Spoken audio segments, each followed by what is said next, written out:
Dog Nation, Jackson, Janet's greetings and welcome to your daily dose of Donkey with Ginger. It's your boy, the Viking Donkey, bringing you the Bugcap. We got Bugby. We got a loss to the Bears, 31-28. Not exactly what we wanted to see, huh? Yep. What'd you have to say about the game?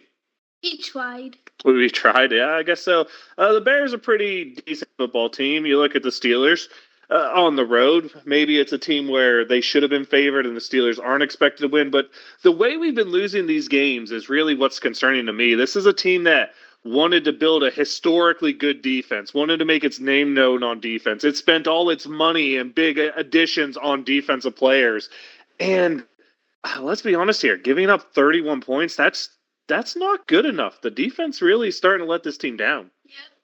And I mean, I know we can blame injuries, we can blame all that, but at the end of the day, Caleb Williams doesn't throw a single interception. We only sack him one time. When he fumbled? He fumbled one. Yeah, it was the TJ Watt setting the most sacks by a Watt in Watt family history on the sack fumble touchdown. Yes, the defense did produce a touchdown, and yes, it was that play. But outside of that play, Bug, where were they? I think they was on vacation and they didn't know it. They were on vacation and didn't know it. Okay, I guess that's a fair enough way to look at it. I guess you can say we kind of slowed down the run this game. DeAndre Swift only had a yard to carry, but Monongai ran for 4 yards to carry. Caleb Williams went out there, ran for 20 yards. And really, it was a death by 1,000 cuts. I mean, DJ Moore, Adunze, Loveland, Burden, all over 40 yards. 239 yards passing for Caleb Williams. And I know the stats don't show that big of a difference from team to team, but it really felt just, the Steelers outgained the Bears. They did this, but it really felt like the Bears were able to put the ball in the end zone when they needed to. The Steelers weren't able to. The Steelers actually winning time of possession for once, but it really felt like the defense just didn't show up in the moments it needed to after the turnovers from the offense. Both of those led to touchdowns for the Bears. I don't know how to explain how this loss happened, but it just didn't feel good, right? Yeah. Anything you want to talk about? Any plays you thought were crazy? The TJ Watt sack? Yeah, break down what happened on it. So TJ Watt passed whoever's guarding him, got to the quarterback went into the end zone. Then TJ got the ball out and Haywood 51 got the Nick Herbig got the touchdown. That is exactly what happened there. That was probably the best play of the game for the Steelers.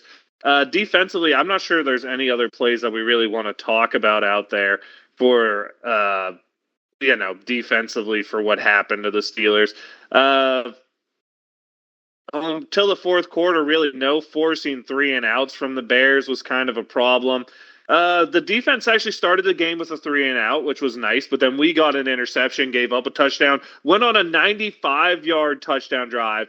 Then we got that fumble recovery touchdown. I think the Bears had another fumble, if I recall. The next drive, Wyatt Black recovers a fumble. So I guess those two drives in a row, the first three of the first four drives of the game, really good for the Steelers. But after that, the Bears go touchdown, field goal, touchdown. There's a 3-and-out punt followed by a touchdown, and then two punts at the end of the game when they are essentially just killing the clock. What is it with this defense that after the first quarter, teams really seem to get after them and just score points in droves, Bug? The defense, the way the defense is built? Yeah, I guess you could say that because Patrick Queen has called out the play calling, saying we're in bad situations all the time. And honestly, he says there's not adjustments being made. And looking at the last few games, that's how it feels. It feels like after the first quarter, everyone knows what's happening with the Steelers on defense, and they just take big advantage, and the Steelers are giving up 30 points a week.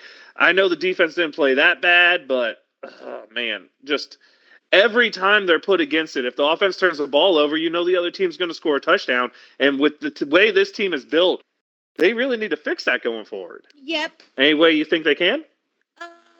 Get good players, like really good players. Well, the argument could be they already have really good players with the amount of money that they've spent on these guys. So I don't know about that. let's talk about the offense here. Kenneth Gainwell had that huge run on the fake tush push play that was like a 55-yard run. Outside of that, it was very average for this team running the ball. Warren was at 3.5 or 3.8 yards a carry. If you take out the fake tush push play, I think that's about the same average that you get out of Gainwell, but still ran the ball pretty effectively. Receiving wise, no receiver breaks 40 yards. I mean, not a single Steeler over 40 yards. DK Metcalf, 5 catches for 22 yards. Mason Rudolph goes 24 of 31 for 171 yards, 1 touchdown, 1 interception, got sacked a couple times.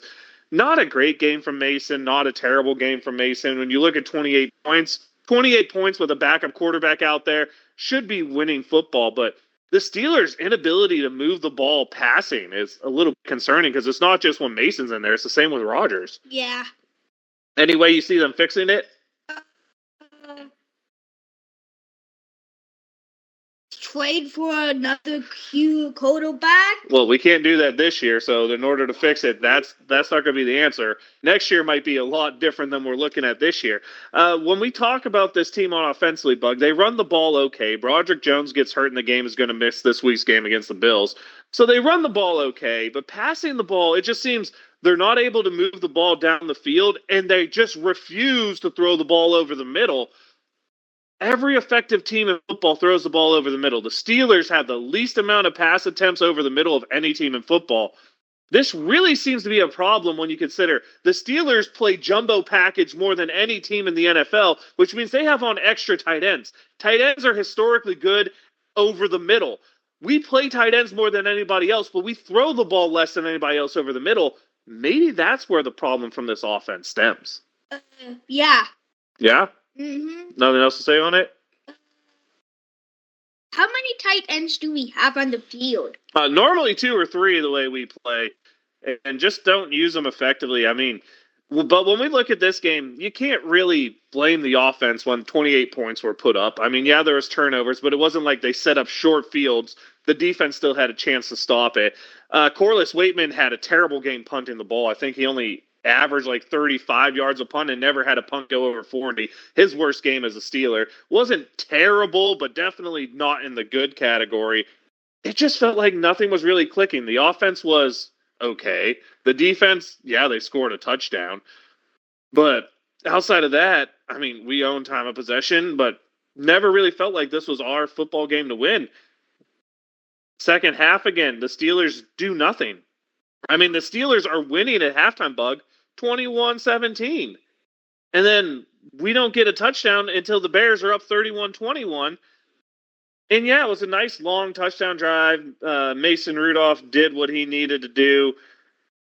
But it just too little too late. It seems like this team starts decent in the first quarter, sometimes ends decent, but those middle 2 quarters, they just forget how to play football. Yeah, that's a good way to put it. Fall apart. Any closing thoughts from you on this game? We have to play better. We have to play better. That's fair. Any shout out for you on this game? TJ Wright and Colbert.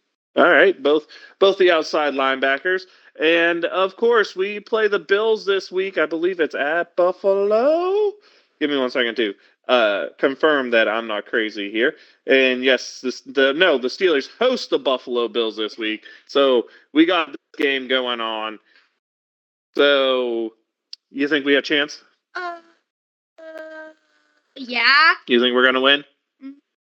Maybe. Yeah, you got to pick, dude. Steelers or Bills? All right, you got the Steelers? Fair enough. I'll let you know now that I'm the Viking Donkey. It's Viking_Donkey, Twitch and Twitter. Your Daily Dose of Donkey Ginger's awesome YouTube channel where you get this content. He's the Bugaboo. Hopefully a little more hyped up, but, a Steelers win might go a long way to getting Bugaboo hyped up and ready to go. Be sure to tune in for all the awesome content we leave here at the channel. And Bugaboo, let them know. Let's go Pittsburgh.